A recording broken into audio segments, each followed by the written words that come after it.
Bitter weather conditions are making the situation even worse for nearly 9 million refugees of the Syrian civil war. And to help them, the United Nations today launched its biggest appeal ever for humanitarian aid. As Stuart Greer reports, the UN says several $1 billion is needed for what it is calling one of the biggest crises in modern times. Even in the harsh winter weather, Syria's nearly 3-year-old civil war rages on. But for the 6.5 million people displaced internally and the 2.3 million refugees who fled the country, the biggest threat now is no longer violence, but starvation. Food is scarce, and the shortage of bread means prices have jumped by 500%.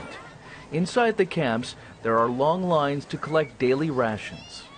Warning that the number of refugees fleeing Syria could double to 4 million next year, the United Nations has launched the biggest humanitarian appeal in its history, asking for $6.5 billion in donations.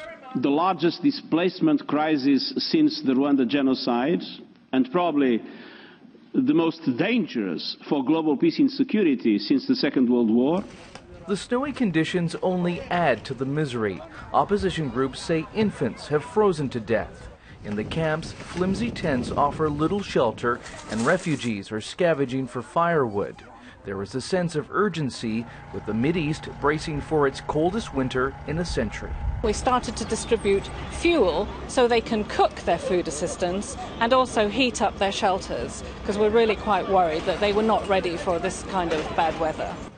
The wintry weather has done nothing to cool the violence. Government helicopter strikes on the divided city of Aleppo killed more than 70 people. They are the latest casualties in a conflict that has claimed more than 100,000 lives. Of which about at least 10% are children. It's one of the deadliest, I would say, conflict right now in the world where children are targeted. But there is little hope of breaking the deadlock between the Assad regime and the various rebel groups. Expectations are low for January's peace talks. In fact, an upsurge in violence is expected this winter, with each side trying to strengthen its negotiating position. Stuart Greer, Global News, London.